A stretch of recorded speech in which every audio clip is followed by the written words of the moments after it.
As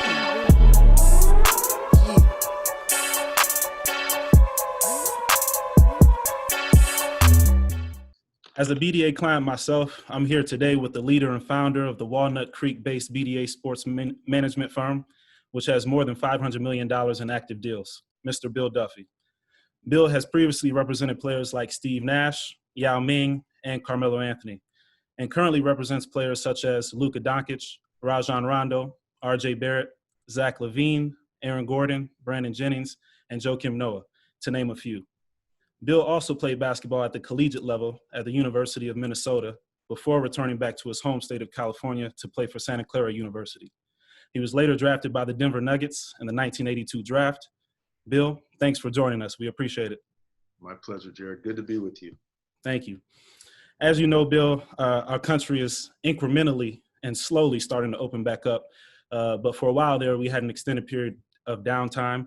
Can you talk to us about how your normal days changed since COVID-19 and a few new things you had time to enjoy given the downtime?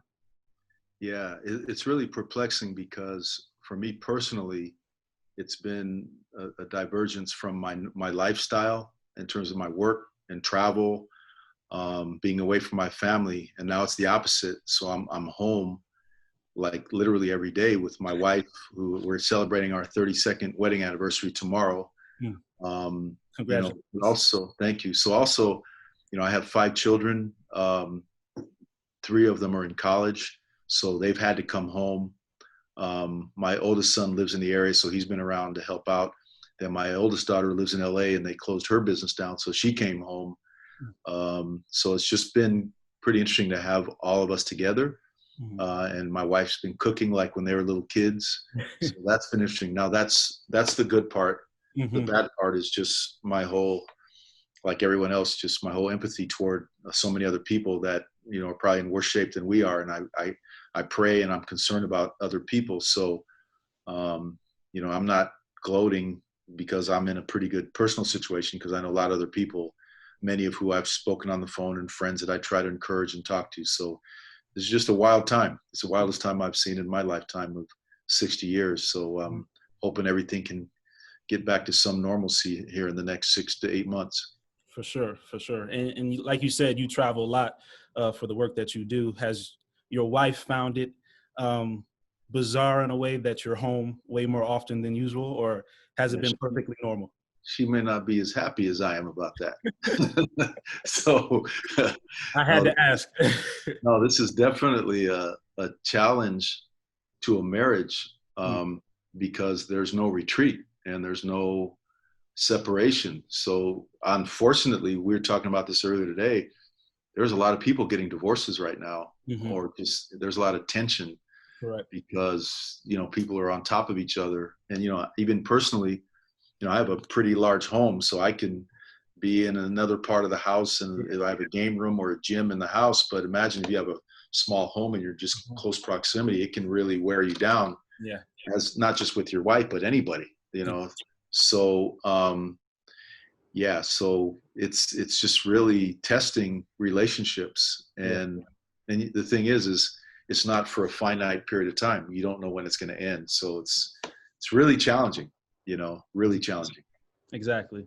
And Bill, as I mentioned in the introduction, you were drafted in the 1982 draft. But what I didn't mention is that you were drafted in the 5th round. Nowadays, we're accustomed to having only 2 rounds in the NBA draft. Can you talk about the changes you've seen in the draft in the NBA today and ways in which the NBA has evolved since you last played in the NBA? Yeah. So the thing for me was, unfortunately, my senior year, at Santa Clara, we were doing really well. I think we were 12-4, and then I broke my wrist, and I was our leading scorer and the team leader. So I missed about 8 games, and I shouldn't have come back because I didn't heal, but I just came back anyway. So played the last 6 games basically left-handed. So we didn't make the tournament, and then I couldn't play in the postseason games because I didn't have enough profile at that point. But I was probably going to be a 2nd-round pick at that time, and then I ended up being a 5th-round pick.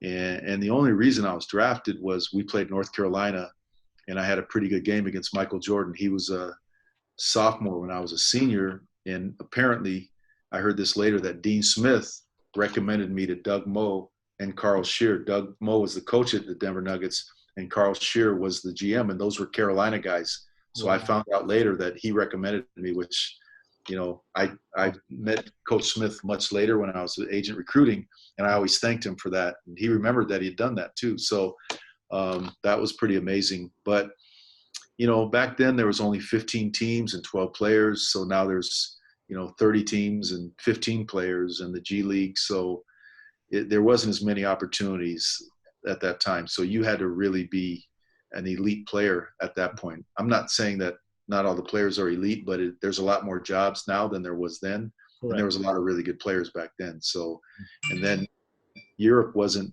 you know, a good financial alternative. I was offered a couple jobs overseas, but it wasn't anywhere near the money that there is now. So I didn't want to keep pursuing it. I had my education, and I knew there were other opportunities. So that's why I chose. Thank God I had my education and the focus to do something other than just play basketball. But I've stayed in the game and had some level of success being around the game.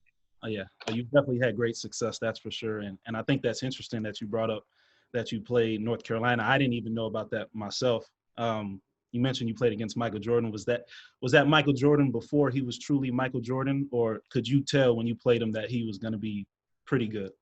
So there's two guys that I played against that I knew were going to be ridiculous. And the first one was Magic Johnson, who we're the same class. So I played against him in high school All-American tournament. And we became friends at that point and have maintained a friendship for all these 40 years. But, you know, back then you didn't have ESPN, so you only heard about certain players. And he and Albert King, who ended up playing at Maryland, and Eugene Banks, who ended up playing at Duke, were the top three high school players in the country. I was in the top 10, I guess. But, you know, they said this guy was 6'9", and I didn't know if he was a guard or a power forward. But when we played against him, I found out this dude can handle the ball, and I was having to guard him. So I was like, wow. So you could just see it. And then it just came to fruition. With Michael Jordan, this is so funny, but he was really talented. And when I was playing, Jared, I used to just talk to all the players or whatever during the huddles or at the free throw line. So I remember walking up to him. I think James Worthy was at the free throw line, and Jordan they used to have a player at the top of the key. That was his position. And I walked him. This was like 5 minutes in the game, and I said, hey, because I was a senior and he was a sophomore, and I go, hey, man, you're going to be one hell of a player, man. You are unbelievable. Keep working hard. And he couldn't believe I said that. And he looked at me and goes, oh, thank you. So It's just kind of weird. And then just to see the metamorphosis where he's just so confident and unbelievable.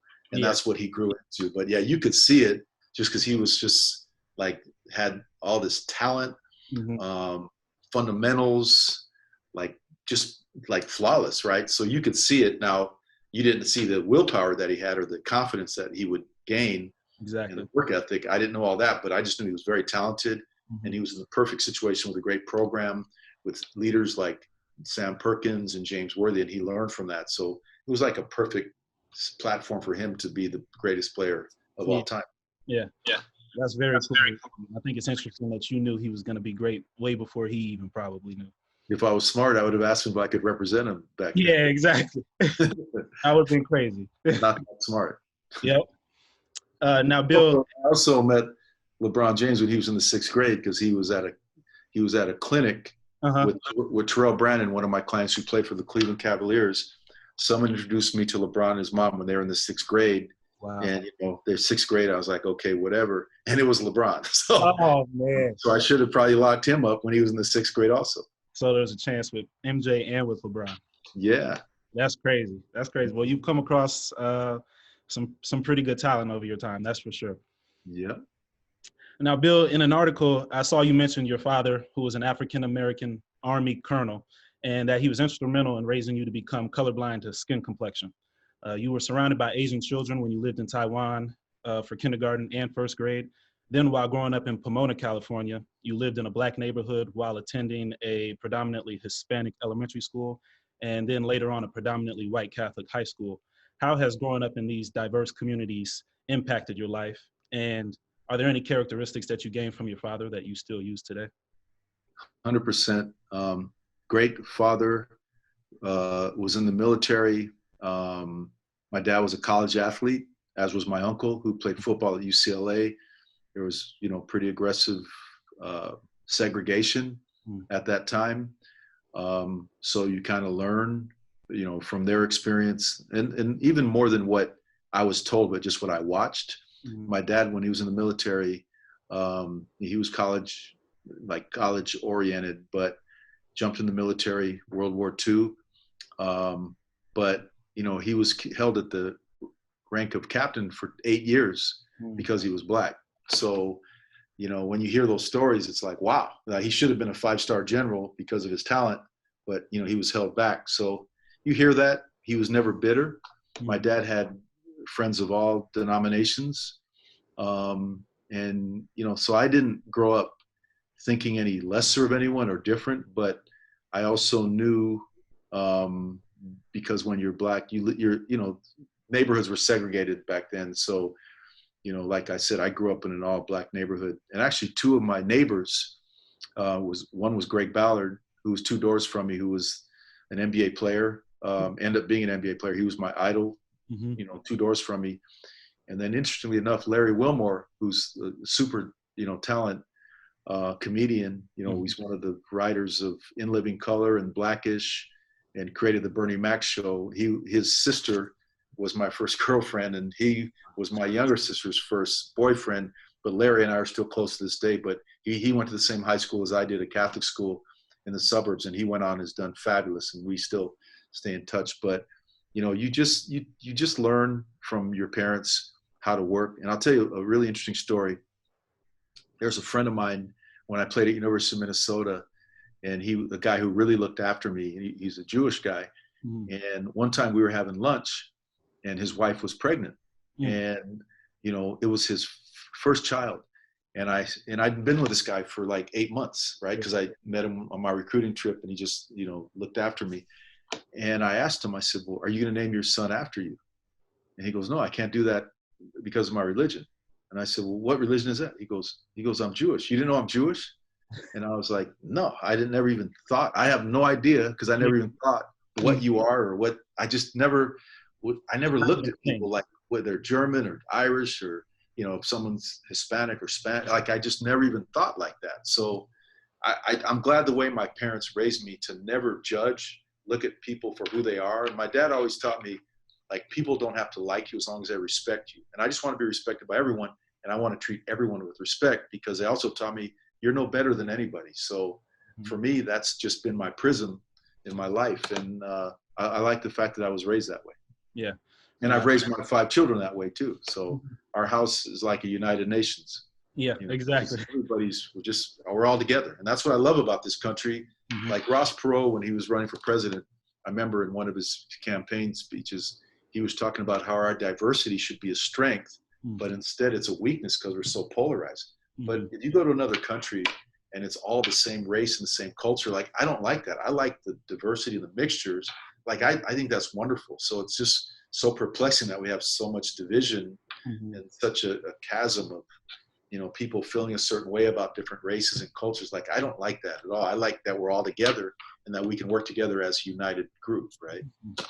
Yeah, similar to you, I grew up in a very, diverse culture and environment. And I think that's helped me growing up, just not worrying about anything when it comes to skin complexion. And I think living my life that way has truly helped me as a human being moving forward in this world. And I think everything that's going on in the world today, I think it's starting to raise the question and bring awareness for people that may not be there quite yet.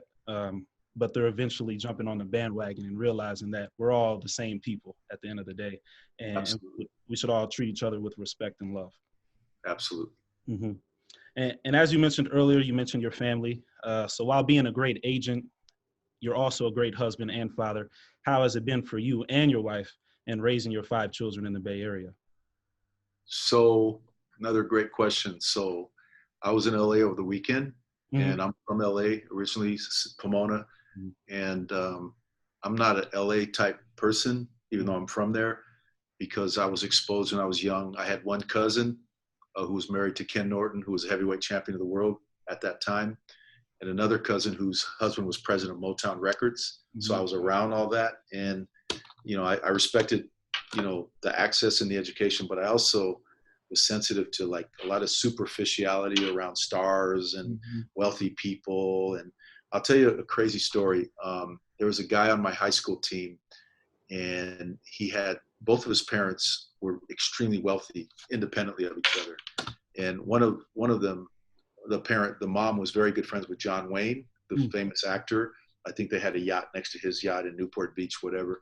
So this kid like lived in a mansion above our high school. Like we'd have parties up there, or we'd go there. It was like ridiculous house. And I thought like, wow, this is amazing, right? All these cars in the driveway and all this and that. And then we lived in a house that was probably 1,300 square feet. You know, my mom, my dad, at that time I have two older siblings that were gone. It was me, my sister, my brother. Me and my younger brother shared one room. But what's interesting, Jared, is this kid's parents never went to watch him play because they were working and they were away because they weren't focusing on their children. Mm-hmm. So he loved being at my house because my parents went to all the games on Fridays. Yeah. And he'd come to my house, he'd sleep on the floor at our house, and he just loved being in my house. And in my mind, I was like, he has a big mansion up there, but it's beautiful, but it's empty. Mm-hmm. We live in a Cracker Jack box, but there's love and nurturing. Exactly. And so I just learned like relationships should be based on love and caring and nurturing. So, you know, my wife and I, she's very similar in how we approach that, like raising your kids in a loving environment, making them accountable. Like I'm a tough lover.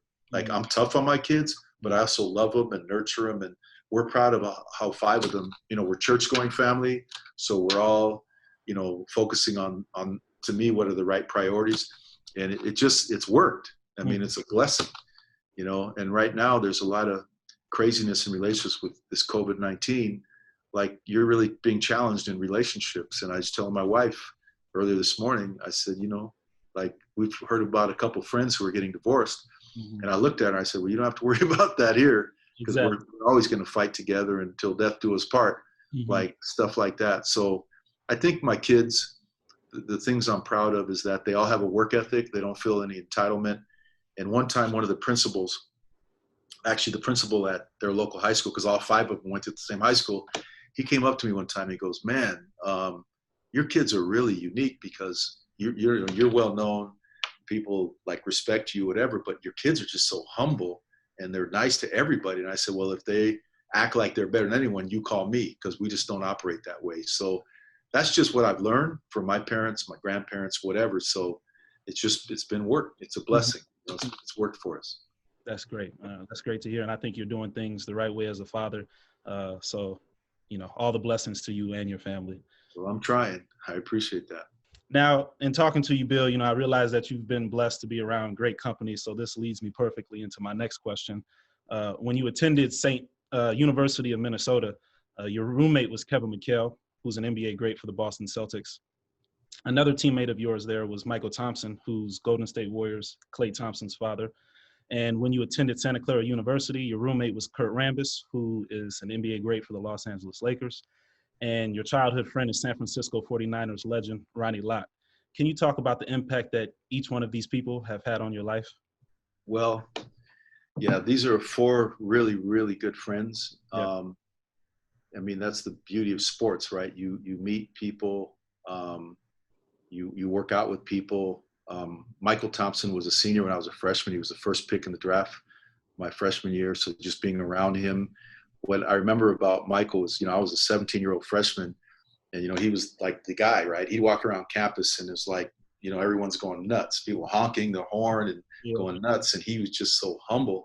I'll never forget one time, you know, this was like the first week I was there. He was driving down the street and he saw me and, you know, I waved to him and he made a U-turn and picked me up and drove me to my class. And then he gave me these beads because he's from the Bahamas. Yeah. He used to call me Young Duff. I mean, this guy was 23 and I was 17. So he made me feel important. And I never forgot that. And he also told me something I never forgot because, you know, you're a rookie, you're young. And I had a couple rough practices and he comes up to me, he goes, Young Duff, never doubt yourself. Like never doubt yourself. And just saying that, it just stuck in my head. So it helped me because I was struggling at the time. And then Mikhail, like, man, oh man, what a great buddy. we have similar backgrounds because we're both Catholic. And we used to just joke and have fun, like from our childhood, like going to Catholic school with the nuns. Yeah. And we have like similar, like, I guess, approaches toward life and relationships. Our humor is very, like, and I think we're both, decently smart guys. So yeah, there was some intellect to our humor that we could relate to. Me too, yeah. So he just was the funnest roommate ever. And he's a clown, man. That guy just jokes all the time, and we're laughing and hanging out. I mean, we've had a good 40-year great relationship. And then having the ability to work with him in the NBA when he was a coach, or me having players on his team or general manager, is just weird negotiating against him when he was my roommate. I'll tell you a funny story. He made the Pan Am team. This was in 1978. Bobby Knight was a coach, and Ralph Sampson, Isaiah Thomas were on the team. So he went down there for the workout. Then he made the team, then decided to go down to Puerto Rico. So we're roommates at the time, and we got evicted because we had a dog, which we shouldn't have had. And the dog ended up, like chewing up the carpet or something. So we get evicted. So I had to move my stuff out of the apartment, find another place for us to live.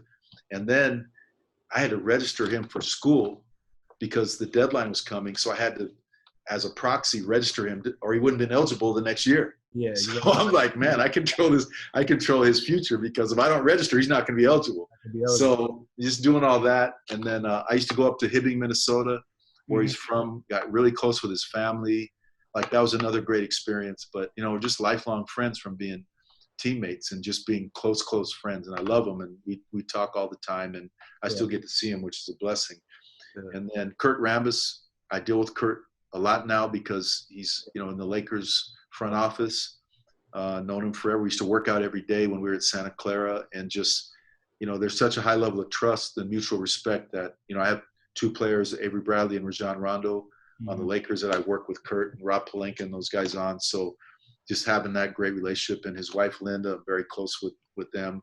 That's great. I remember Kurt took me to his house for Thanksgiving, my redshirt year, which was his senior year. I didn't have any place to go, so got to know his parents quite well, and that was a great experience too. And then Ronnie Lott, man, I mean, he's probably my best friend. We were both from the same home area. We made an all-star basketball team when we were 15. I was 15, he was 16, and our practice was an hour from where we lived. So he used to drive and pick me up, take me to practice. So from the time we were 15, 16, we've been boys all this time. And like, we talk weekly. I mean, that guy's unbelievable. And he's really been a real inspiration for me and a real supporter. So I've just been blessed to have crossed paths with these guys, and that I'm still in sports and they're still sports icons. And it's just truly a blessing, that I've been able to earn their respect and maintain relationships with all of those guys. Well, that's definitely incredible, and I'm glad you've been able to make those relationships. And Ronnie, especially, he's a great guy that I've gotten to meet several times at Santa Clara, and especially with his daughter, who's in my grade, Chloe, who's an awesome girl as well too. So absolutely. Now, Bill, I'm gonna put you back in basketball mode. So get out of sports agent mode and get into basketball mode. When you came out of college to enter the NBA, what was the biggest adjustment you had to make? So back then, it was a different game. You had classic big guys. The game was more get the ball inside. I think guys were prolific shooters, but the concept of the game was more to get it inside. It was more physical, which I like, more aggressive. But man, I remember playing in the LA Summer League, and Mark Eaton, who was 7'4", like, we had a play where, the guard would get down in the block and he was on the weak side. So I catch the ball in the lane, and I try to get a fill, and like I came up to, the middle of the thing, and I was like, oh my God. Like, but he had it was amazing how he controlled and blocked the basket. We represent Taco Fall, and you see some of that now just with their wingspan and their length. But it was a different game. Just guys were bigger that played more physical. Like now it's almost centerless, right? And all the centers play out on the perimeter, and they stretch the floor. Like it's a different skilled game. I think the bigger guys are more skilled now because they're taught that and they're better shooters. Yeah. But it was just a different game, but a lot more physical. But it was beautiful. Still is. Yeah. And it's funny you bring Taco because I played him like 4 times this season, and then also having another 7-footer on my team, Chris Kumaji, who's also 7 foot. It was kind of cool to see them battle because it kind of, you know, like you said, it took me back to the old days where, you know, you get it into the big man and he goes to work. We represent Kumaji too. Kumaji too. Yep, exactly. Do you think your game would translate to the NBA today, or do you think it would be hard for you to put yourself? No, I could shoot. Like I'd be fine. I'd be fine because the game is wide open. The spacing. I was athletic enough. I had a 40-inch vertical, so I could do that. But I could shoot. So I would have loved to play in this era. I didn't know you had the 40-inch vertical. I knew you had the shot because Jamar told me, but I didn't know you had the 40-inch vertical. Jamar's telling you that because he's never beat me in horse, ever. But I'll send you some stuff showing me getting up in the air. Yeah, I would like that. Send that to me. Okay. Now, Bill, after retiring from basketball, what was your initial aha moment that led to you becoming a sports agent? Wow. So Ronnie Lott and I were roommates. Mm-hmm. And his agent at the time hired me to recruit for him. And I picked up a couple of San Francisco 49ers who were Ronnie's teammates. Mm-hmm. And then basketball being my first game, I recruited a guy named Chris McNeely, who actually I still communicate with. He was at San Jose State, and I recruited him to come to Santa Clara, and he chose San Jose State. Actually, he would have come, but the coaches didn't offer him a scholarship, which I regret because we would have been the best team in our league by far if he came there because he ended up being a pro. Yeah. But I was always a good recruiter. Matter of fact, when I was a freshman at Minnesota, we had the #1 recruiting class in the country. Mm-hmm.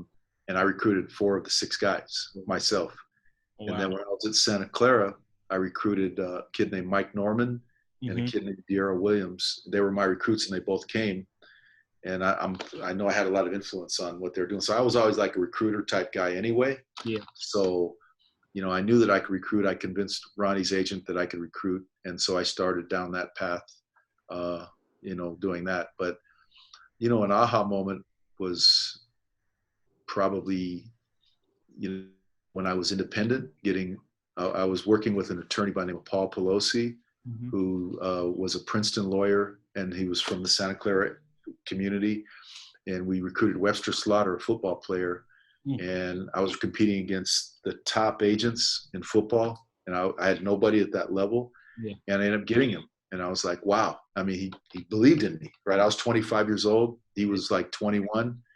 And it just clicked. So Webster Slaughter, who ended up being a wide receiver with the Cleveland Browns, Houston Oilers, and Kansas City Chiefs, believed in me. And I would have never gotten started without him. So that was when I first realized maybe I can do this. Maybe that was 1985. That's awesome. And did you feel like being a professional athlete yourself helped with your transition into becoming a sports agent? Yeah, because I'm just confident. You know, when you're an athlete and you're pretty good, you have confidence, right? Because you don't do what we do without being confident. So I always had confidence and just want to make sure I had the mental intellect to communicate what I wanted to convey, and then just continue to study and master my craft. So, you know, over all these years, I think I hopefully finally have it figured out. For sure. And I'm sure a lot goes into developing your own agency. How were you able to build the company, the brand, and remain successful in such a fast-paced industry? Yeah, that's really interesting. Ronnie Lott's son, Ryan, he told me about 5 years ago. Well, there's 2 things, right? He said, I can't believe that you keep getting these high picks over all this period of time. Because, you know, we're talking about generations and generations and with, 19-year-old kids. And I think the fact that I have younger kids myself, I kind of can relate and communicate. Not that, we're playing video games or listening to the same music necessarily or watching the same movies, but I do have a relatability, I think. And I don't ever big time anyone. I don't act like I'm smarter than anyone. So I think my clients, we have pretty good communication. So that really helps. But another thing, Magic Johnson one time This was about 15 years ago, and I was doing my job and doing my thing, and he says, Duff, man, you need to blow up. Like he said, you're really good at what you do, and I know you're kind of under the radar, but he kind of got me fired up because at that time he's building his businesses and the Starbucks and the TGI Fridays and the theaters. So he kind of got me gassed up, like, go for it. So it made me think of getting bigger and spreading my wings out a little bit more. So he kind of fired me up in that respect. I took heed. Yeah. Well, that's the perfect person to gas you up. That's for sure. Right. How do you go about doing things the right way in the sports agency business as it relates to promoting your clients and upholding a very credible reputation? Well, you got to be truthful. You got to work hard. You got to manage expectations. But you just have to be consistent with who you are and what you do, provided you have the right qualities that allow for longevity. So it's just the way I was raised. I try to apply that. The way I interact with my clients or our business is no different than I do with anyone. My personal relationships or my family, like just you have to have the basics, right? Integrity, work ethic, loyalty, competence, and in anything you do, whether you're a sports agent or anything. I think those are good core, tenets that carry you through and allow you to have longevity and success. So I just try to be consistent what I do. I have a great work ethic. I'm very competitive, and I have a lot of pride. Like my dad always taught me, because, there's so many different relationships you have with people. He told me, it doesn't matter if people like you as long as they respect you. But I also feel like I'm likable because I don't try to big time anybody. I try to be friendly and respectful of everybody. And I think that has served me well. I don't ever try to big time anyone, or I don't feel like I'm below anybody, but I just want to meet respect with respect. Well, I can attest to the fact that being with BDA, I've definitely felt the family base and also the loyalty that you mentioned. So, I also want to ask, are there a few things that you notice other sports agencies doing wrong? Because you just listed all the things on the way that agencies should carry themselves, and I think you guys do that. But is there anything that you see other sports agencies doing wrong or not holding up to those standards? Yeah, well, the first thing is this job's really, really hard. So I don't know that everyone has the core competency to do it, that's doing it, because it's just really hard. Not to slight anybody, but this is really hard. Yeah. The second thing is if you have to care about people, if you manage people, I've seen a lot of players, like when they don't succeed or something, the agents just move on to somebody else. And I just don't like that. Like, even if they're not playing basketball anymore, you want to put as much intensity to help their life outside of basketball. So I just do that anyway. There's probably 50 people that I've helped who would have nothing to do with basketball because they want advice or counsel. Our kids in our community that are friends of my children. Like, I just try to help people. Like, so generally, and if it's your client, you have an obligation to help them because they hired you and they expect you to be there for them. So I think that's just the way to approach things. But some agents, they just treat the player as a commodity, and some teams do too. But I always look at the humane side. I respect people for who they are and try to bring out the best and support them no matter what's going on. That's definitely great to know. And as far as another agency question, what is the process of not only recruiting, but being able to retain top-tier athletes who are entering the professional ranks, and also top-tier athletes who are already in the NBA but looking for new representation? Yeah, so we've been lucky in the last 12 months, we picked up 6 veteran clients who actually called us. And these are young pros, and they're good people. And they reached out and they're looking for good representation. And I guess we didn't solicit any of them. They all called us. Wow. And I mean, that means you're doing something right? Because maybe they heard it from a teammate, or they heard it in the industry, or a media person or some. So I'm proud of that. And it's not just me, it's the whole staff. Everybody's great. You know that. You deal with staff. They're all good people. As far as, veteran clients, like retention, like it's hard because there's somebody gets famous and there's people around them in their ear, or they have new friends, or somebody who doesn't have our best interests. Like, you got to protect your territory. So, but look, I'm not going to twist anyone's arm. We do a great job, and I'm not going to beg you if you don't want to be with us. It's got to be reciprocal, right? We're going to do a good job. We're going to try. And we've lost clients because maybe things change, or someone else influenced them or something. Or I also feel like the things that I try to present, not everybody buys either. Like, some people just care about the money and they don't care about their community. or they don't care about their family or something. And that's probably not a good fit for us, really, because I've been doing this for so long. I know how that movie ends if they don't take care of business, but if they don't subscribe to it.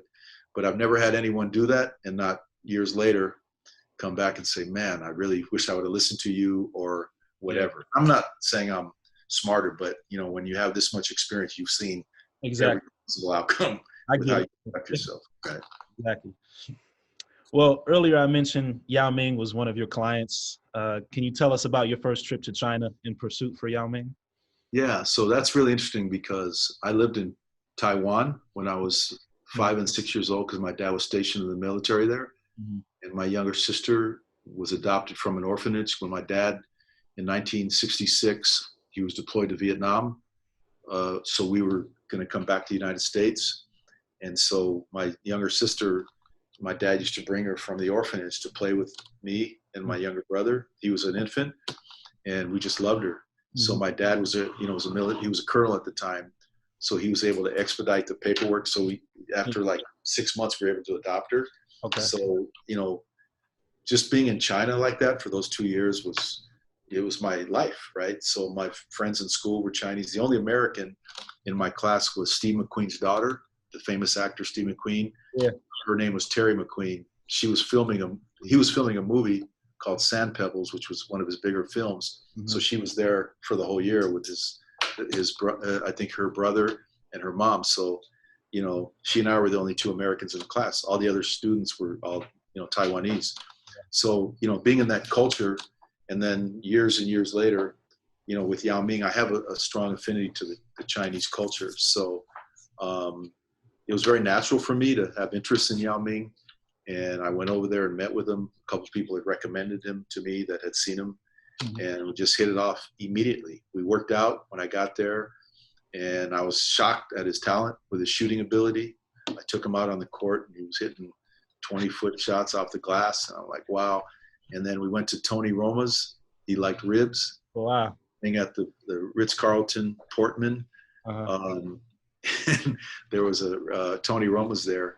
So we had ribs. And then I'll never forget, I spilled this hot tea on my lap, and it was burning. And I just had met with him, so I didn't want to act like I was going crazy, but I'm just going nuts. And he saw that I spilled it, so he starts laughing, goes, man, that has to hurt. And I go, it does, but I didn't want to act like a nut. Yeah.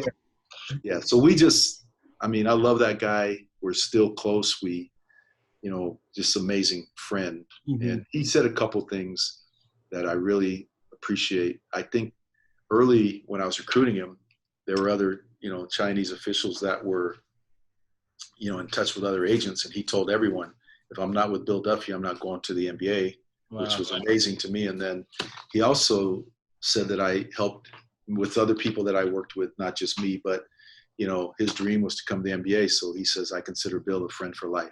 Mm-hmm. And that means a lot to my heart. So it's just a great relationship. Love the guy. I love him to death. So, yeah. Well, considering that relationship that you two have, I'm sure that helped, bridge the gap between the NBA and China and the relationship that has today. And you see a whole bunch of players going to China in the summers for, different events and things like that. And bringing teams to China for training camps and stuff. So I think you two probably had an instrumental part in making that happen. I saw it all before it even happened. I knew this would happen. I knew he'd be the impetus for that type of relationship, and it's really served the NBA and the players well. For sure. Well, since I brought up Yao Ming, I also have to bring up the 2002 NBA draft, which Yao Ming was a part of.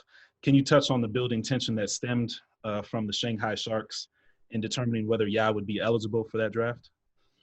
Yeah, that was very, very interesting because we also had Jay Williams mm-hmm. in that draft. And it worked out perfectly because, Steve Francis was the point guard at Houston at the time. So they, would not have had interest in Jay because Stevie Francis was a top young player early in his career. And Chicago had the second pick. So Chicago liked both Yao Ming and Jay, but the right fits were for Yao Ming to go to Houston. Mm-hmm. Hakeem Olajuwon had gone out, so they didn't have a true five.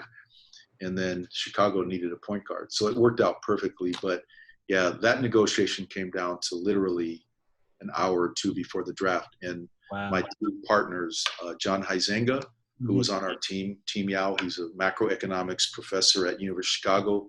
He was heavily involved with Goldberg, who was the general counsel for the Rockets, and Carol Dawson at the time, and Eric Zong, who was our part of Team Yao. He was probably the leader of Team Yao. Eric was related to Yao Ming, and he was working on the China angle. And I'm in New York at the draft, on the ground. So it was really interesting how it all came about at the end. And it was literally a couple hours that they granted permission for him to be drafted. And that's why he wasn't at the draft. He was there with his family back in Shanghai. So it all came together, and Jay ended up going to Chicago, and it worked out very well. Mm-hmm. And like you said, you mentioned Jay. Tell us what it was like having 6 clients picked in the first 23 picks. Yao Ming, of course, and Jay Williams, who you mentioned, but also Tayshaun Prince, Drew Gooden, Kareem Rush, and Freddie Jones. Yeah, that was a good draft. I think we've had 2 or 3 of the top 25 over my career. That was a big, big year. Okay. That kind of puts you on the map a little bit. Mm-hmm. Tayshaun had a tremendous career. I knew him earlier through his high school coach, Russell Otis. Mm-hmm. He went to 4 years to Kentucky, and just a solid pro, very mature. He works in the front office with Memphis now. Yeah. Has transitioned very well. Freddie played at Oregon, and Ernie Kent, who was a coach at Oregon, he was also teammates of Greg Ballard, who was my neighbor growing up.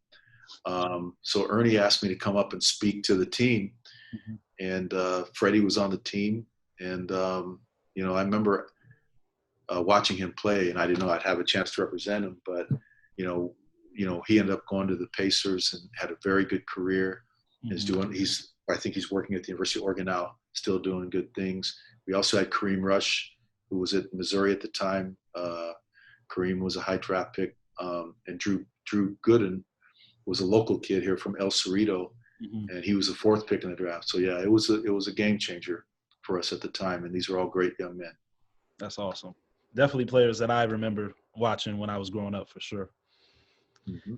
Now, Bill, as the face of BDA Sports Management, I saw where you came out and made a statement of your own addressing the recent acts of police brutality and systemic inequities for Black Americans. What is your overall perspective on these reoccurring problems? So I look at it 2 ways. I almost feel like this is 1820 instead of 2020.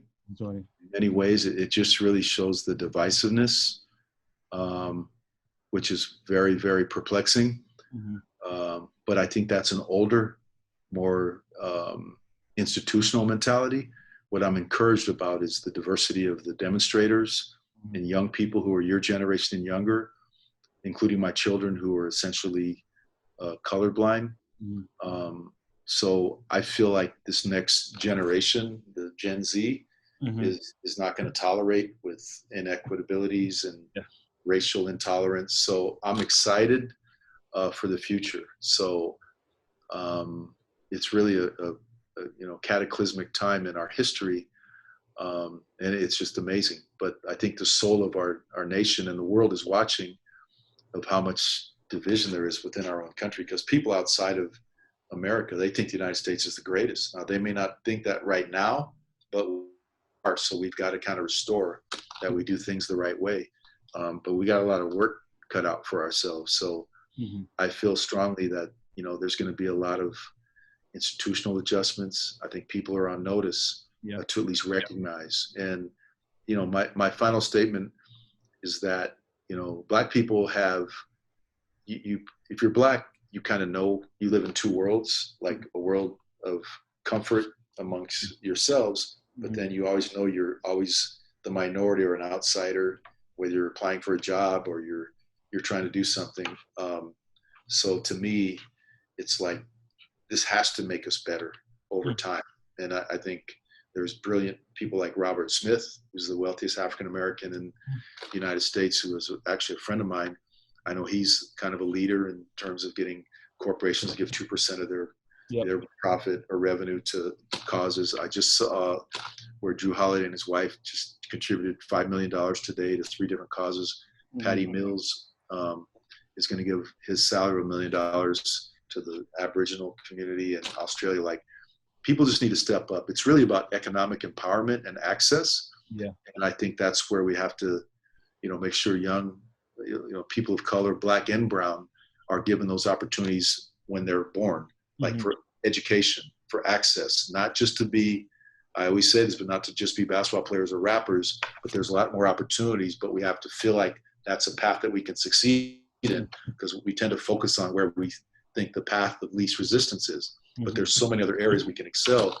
And they're like, I'll tell you what's interesting is, I always tell people this, like, one of the most impressive people who's a personal friend of mine is Dr. Keith Black, who's a brain surgeon at Cedars-Sinai in LA, like pure genius, one of the top brain surgeons in the world.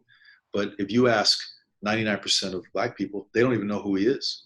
But if you ask them who LeBron James is, everybody knows. Yeah. But we should really celebrate Dr. Black's excellence, because it's a lot harder to be one of the top brain surgeons in the world than it is to be a top athlete, right? So, but that's what we need to celebrate, all of our greatness in other areas, in tech, in science, and politics, not just in the things that we've been able to, to basically master, which is entertainment, arts and sports. Like, we're a lot more than that. So I hope young kids are inspired to do a lot more than just play sports or rap or whatever. Correct. You bring up, a great point. And just like you, I feel optimistic, like you said, with millennials and Generation Z. I think we're starting to see that we can, do something about it and make a shift for later down the line. So I definitely feel confident as we continue to move forward. And like you said, it's starting to, hit home on a lot of places. Like, you see a lot of teams are starting to switch the names of their, that they've gone by, the Washington Redskins and things like that. So what is your take on that aspect? I mean, it's great, right? Because it's a recognition of, just a racist depiction of people, whether it's Native Americans or Hispanics or Black people. Like, I mean, all these Confederate, soldiers, like, that's not the current representation of our country. So, the fact that people are recognizing that. But the one thing that kind of I really think is important is that we reconstruct the historical narrative of this country, because what you learn is ridiculous, because it's not accurate, right? So there's a book by a gentleman who passed away named Howard Zinn. It's called The People's History of the United States of America, and it's an accurate depiction of what really happened. It relates to slavery, but also through the Vietnam War. Like, it's an accurate depiction, because what we learn about what I've learned about Christopher Columbus when I was a kid was, he discovered America. Well, he didn't discover it. There were Native Americans here. But in essence, I understand the guy was a pirate. Like, he wanted the Indians to retrieve gold for him, and he chopped their hands off if they came back to the ship without gold. I mean, just exactly. He was probably a criminal. It was all about money and wealth. Yeah. But that's not what we want to celebrate, right?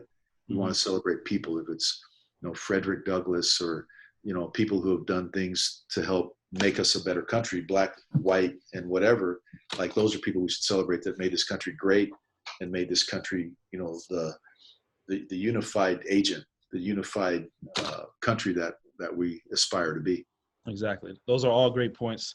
And as we're talking about this, as a Black man, what advice do you have for your white peers and steps that they can take to make a positive impact? It's real simple. Like, have a recognition. And I've talked to a lot of my white friends from my entire life. And I just said, have some recognition. But the way this is going to change is when white people check other white people, right? Because you can conceal your bigotry or your racism. And a lot of people, you don't know who they are. But when a white guy hears a white guy make a comment, they need to check them. Like, no, man, we don't think that way anymore. Yeah. And that's the only way when because a lot of stuff goes on in the country club or in the exclusive boardroom and stuff like that, that can no longer be tolerated. And so the strong-minded, and there's a legacy of white people who fought in the Civil War to help emancipate slaves. So, and there's ancestors of white people who've helped Black people throughout history. And I know through history that, a lot of white people just saw how unfair like slavery was, and they just had to deal with it. It was that era, right? But I know they didn't subscribe to it, a lot of them, but those people need to be celebrated. But, their ancestors here, you just need to check people, right? Like, we don't allow that mentality anymore. And I think the younger people are that way. Yeah. So it's the older people that are going to have to adapt and adjust. But I don't think this is going the other direction, which I'm excited about. Correct. I'm with you on that. I'm with you on that for sure. So Bill, moving on to a little bit of a lighter topic, can you give us the best or funniest story involving you and a well-known basketball player that you can share with me and my viewers? Wow. In a game or just in life? In life. I feel like you've come across some funny scenarios or stories, Well, so I had to ask. I'll tell you the craziest thing, and I remember this like it was yesterday. I'm from California, and I go out to Minnesota. So I lived in Virginia when I was a kid, and there was some snow, and I remember I lost my boot one time in the snow. My brother had to carry me from the bus to our house, my older brother. But one time we had a game, and this was the University of Minnesota, and we met at a restaurant after the game, all of our teammates. And so I came with a friend of mine, and at the restaurant, it had a window from the ground to the top of the building. And so all the fans could see, all the ball players that were there. Half the guys were already there. So when I'm walking into the restaurant, it was all slick, like it was all icy. Yeah. And when I'm walking there, all the fans, everybody's waving and stuff. And I slipped, right? And I'm like, oh no. So I'm on my back, and everyone in the restaurant's like looking. And I'm telling you, man, I couldn't get up. Like, I was slipping and sliding for literally 5 minutes. I just couldn't get my traction. The building didn't have anything I could grab. So I got to the point where I just crawled out of view. My teammates are just howling, right? Here's this California kid right now. I'm going to tell you, man, I just went like a snake to the end of the window, went all the way around the building, and walked to my apartment. I didn't even go in the restaurant because I couldn't face everybody. So I was starving at the apartment, and I was just humiliated. And there was 200 people in there, and the people were just laughing, and they were amused by it. So it was absolutely hilarious. I'm telling you, man, I can picture everything you just said in my head right now. That is hilarious. Well, Bill, lastly, I want to end with a question that I ask all my guests. What is one of the greatest lessons you've learned in life, and how has it helped you moving forward? The greatest lesson, it's not really a lesson. It's just the good fortune I had to be raised in a strong Christian household with a mom who's just, I don't want to be sacrilegious, but almost a sinless person. Like, I never saw my mom, she just was so spiritual and trained us to pray, to live the right way, turn the other cheek, and just amazing, right? And coming from that family. And then my dad, who just was a good husband, they were married 50 years before my dad passed away, great work ethic, present father. I'm blessed that I've come from a good background, and I've tried to replicate that, with how I've raised my children. But I've just been blessed in that way, because life is tough. You deal with a lot of ups and downs, and, but I have that anchor, that spiritual anchor that really helps me. And it's what I rely on. A lot of people, because my job is crazy, the pressure and the exposure, and people man, I can't believe you don't drink or you don't do whatever. And I said, I have Jesus, man. That's my anchor, and it's powerful, every day. And that's what I rely on. And it helps me navigate through every challenge. And it's never let me down.